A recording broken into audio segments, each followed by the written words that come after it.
Hi everyone welcome to explain Telugu. బేసిక్‌గా one man show movie అనగానే గుర్తొచ్చేవి 'Rambo' and 'John Wick'. ఈసారి ఆ లిస్ట్‌లో ఇంకో సినిమా యాడ్ అయింది. ఆ సినిమా పేరే 'సిసు'. మీరు ఈ సినిమా చూసిన తర్వాత వీడేమన్నా 'జాన్ విక్‌కి డాడీయా' అనే ఒక చిన్న డౌట్ కంపల్సరీ వస్తుంది. నాకైతే వచ్చింది. ఎందుకంటే ఈ సినిమా ఫస్ట్ నుంచి లాస్ట్ వరకు కూడా హీరో ఒక రిథమ్ అండ్ స్వాగ్‌ని మెయింటైన్ చేస్తూ ఉంటాడు. అది కూడా వితౌట్ వన్ సింగిల్ డైలాగ్. ఇక్కడ ఇంకొక మెయిన్ ఇంట్రెస్టింగ్ థింగ్ ఏంటంటే మన హీరో ఒక ముసలోడు. నేను ఫస్ట్ ట్రైలర్ చూసినప్పుడు ముసలోడితో సినిమా ఏంట్రా బాబు అనుకున్నా.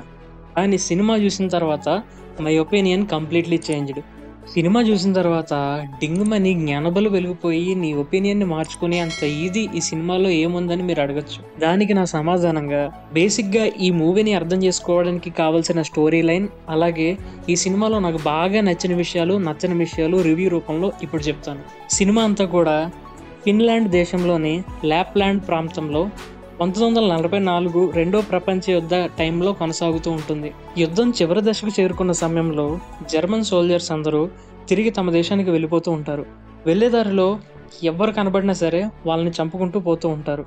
ఇలాంటి సిచ్యువేషన్లో మన మెయిన్ లీడ్ రిటైర్డ్ కమాండర్ అయిన అటామీ కోర్పి ఒక్కడే తన గుర్రం అలాగే కుక్కపిల్లతో పాటు టెంట్ వేసుకొని జీవిస్తూ ఉంటాడు. ఎవ్వరూ లేని ఆ ప్రదేశంలో రోజుకో చోట గొయ్యి తవ్వుతూ బంగారాన్ని వెతుకుతూ ఉంటాడు. ఆఖరికో చోట బంగారం రాయి తగులుతుంది. ఆ రాయిని చిన్న చిన్న ముక్కలుగా కొట్టి వాటిని సంచిలో పెట్టిన వాటిని గుర్రానికి కట్టి వాటిని అమ్మడానికి బయలుదేరతాడు. ఇక్కడ వరకు సినిమా కొంచెం స్లో అనిపించినా ఇక్కడి నుంచి ఫుల్ యాక్షన్ ప్యాక్డ్ అనమాట. వెళ్లేదారిలో ప్రియాతి ప్రియమైన శత్రువులు, హిట్లర్ శిష్యులు మన ముసలోడికి కనిపిస్తారు. వీళ్ళందరూ జర్మన్ సోల్జర్స్. వీళ్ళు 2 బ్యాచ్లుగా ఉండి దగ్గర ఒక 60 మంది వరకు ఉంటారు. అందులో మెయిన్ లీడ్ బ్రూనో, ఇంకా అతని సబార్డినేట్ ఉల్ఫ్.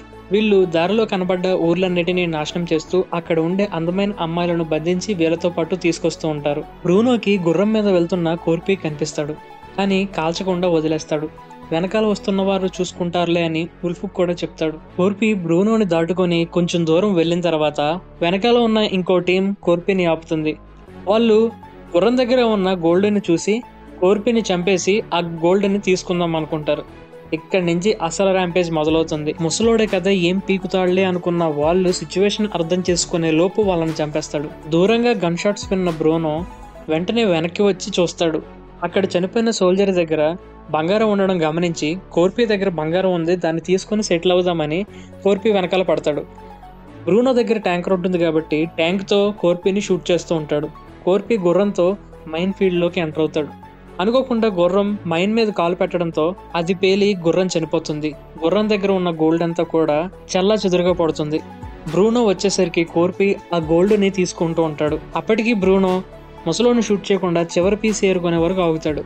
ఇక షూట్ చేద్దాం అనుకున్న లోపు ముసలోడేం మామూలుడు కాదు. పక్కనే ఉన్న మైన్ మీద రాయేసి అది పేలగానే వచ్చిన దుమ్ములో మాయమైపోతాడు. బ్రూనో ముసలోడిని చంపడానికి తన దగ్గర ఉన్న సైనికుల్లో ఒకరిని పంపుతాడు. ఇంతలో గాల్లో నుంచి ఎగురుకుంటూ ఒక మైన్ వచ్చి ఆ సైనికుడిని ఎత్తి మీద పడి బ్లాస్ట్ అయ్యి ఆడి చచ్చిపోతాడు. ఆ తర్వాత ఇంకొక ఇద్దరిని పంపుతాడు. వాళ్ళు కూడా ఆ దుమ్ములో నడుచుకుంటూ వెళ్ళి మైన్ మీద కాలేసి పేలి చచ్చిపోతారు. ఇక చేసేది లేక అక్కడ ఉండే అమ్మాయిల్ని ఇద్దరిని తాళ్ళతో కట్టేసి ఆ ట్యాంకర్కి దారి చూపడానికి ఎరగా వాడుకుంటాడు. ఇక్కడ జరిగిన ఫైట్ లో ముసలోడు కూడా గాయాలవుతాయి. అయినా సరే ఎక్కడా తగ్గకుండా ఆ బంగారాన్ని తీసుకొని అక్కడి నుంచి ఎస్కేప్ అవుతాడు. ముసలోడి దగ్గర ఉండే కుక్కను అంతకు ముందే అక్కడి నుంచి పంపించేస్తాడు. అదే ముసలోడికి పెద్ద తలనొప్పిగా అయి కూర్చుంటుంది. కోర్పి వాళ్ళ దగ్గర నుంచి తప్పించుకోవడానికి నదిని దాటాల్సి వస్తుంది. తన దగ్గర ఉన్న బంగారాన్ని తీసుకొని ఆ నదిలో దూకుతాడు. ఆ తర్వాత బ్రూనో కూడా తన దగ్గర ఉన్న సైనికుల్లో కొంతమందిని బోటుతో ఆ నదిలో ఉన్న వాడిని చంపడానికి పంపుతాడు. ఇక్కడ జరిగే మాస్ సీన్ ఏంటంటే ముసలోడు తను చంపడానికి వచ్చిన సైనికుడు గొంతు కోసి అతని ఊపిరితిత్తుల్లో గాలిని వాడుకుంటాడు. ఆ బోట్లో కోర్పిని చంపడానికి వెళ్ళిన వాళ్ళ పరిస్థితి ఎలా అయిపోతుందంటే దిగితేనేమో ముసలోడు చంపేస్తాడు, వెళ్ళకపోతే వెనకాల బ్రూనో చంపేస్తాడు. ఆఖరికి బోట్లో ఒక్కడ మిగులుతాడు. వాడు ముసలోడిని చూసి భయపడి ఆ బోట్తో తప్పించుకుందానికి ప్రయత్నిస్తాడు. ఆఖరికి చెప్పిన మాట విన్నందుకు బ్రూనో వాడిని షూట్ చేసేస్తాడు. అయితే ముసలోడు ఆ చనిపోయిన వాడి బాడీని అడ్డు పెట్టుకొని వెనకాల నుంచి వీళ్ళు షూట్ చేస్తున్నా సరే తప్పించుకొని పారిపోతాడు. ఈ గ్యాప్ లో బ్రూనో దొరికిన బ్యాడ్జ్ ఆధారంగా అటామీ గురించి అథారిటీస్ ని అడుగుతాడు. వాళ్ళు అటామీ గురించి ఒకే ఒక విషయం చెప్తారు. అదేంటంటే అటామీ ఒక ఫినిష్ కమాండో. యుద్ధంలో తన ఇంటిని, ఫ్యామిలీని కోల్పోతాడు. ఒంటరితనం ఇంకా వెంజెన్స్ తో అటామి ఒక లెజెండరీ మ్యాన్ లా తయారవుతాడు. అతను వన్ మ్యాన్ డెత్ స్క్వాడ్. ఇంకొంతమంది అతనిని ఇమ్మోర్టల్ అని కూడా పిలుస్తుంటారు, ఎందుకంటే ఒక్కడే వెళ్లి కొన్ని వందల మంది సైనికుల్ని చంపేసి వస్తాడని. అథారిటీస్ బ్రూనోకు అటామీతో పెట్టుకోకుండా వెంటనే తిరిగి వచ్చేయమని వార్న్ చేస్తారు. అయినా సరే బ్రూనో వినకుండా ఎలాగన్నా సరే అటామీ దగ్గర ఉన్న బంగారాన్ని దోచుకోవాలని నిశ్చయించుకుంటాడు.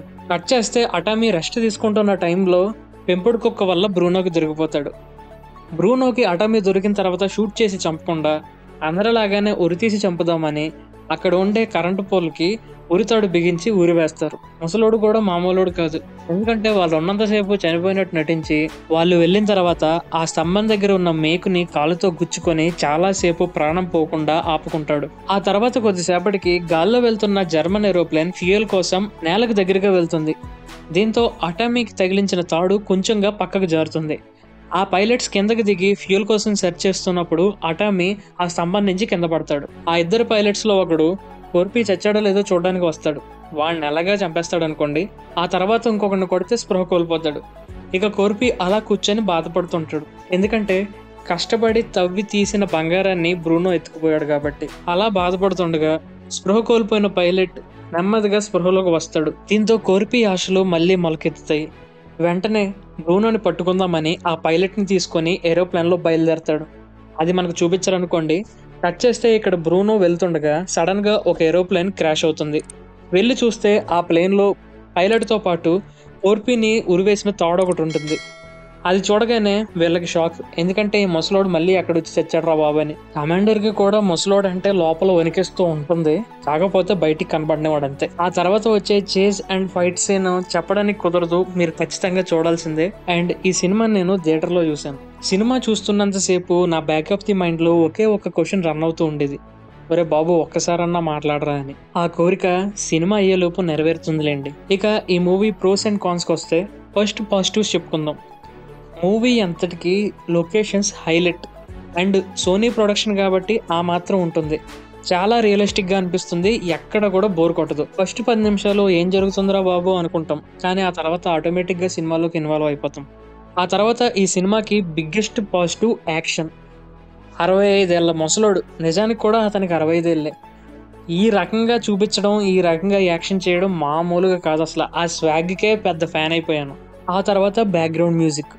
సినిమా అంతట్లోని 95% బ్యాక్గ్రౌండ్ మ్యూజిక్తోనే సాగుతుంది. ఎక్కడా కూడా డైలాగ్స్ అనేవి అంతలా ఉండవు.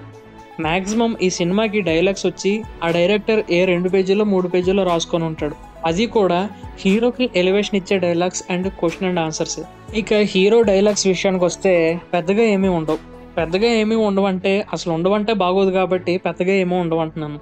మ్యాక్సిమం 1 or 2 లైన్స్ అంతే, ఇంకా అంతకుమించి ఏముండవు. సినిమా చూడండి మీకే తెలిసిపోద్ది ఆటోమేటిక్గా.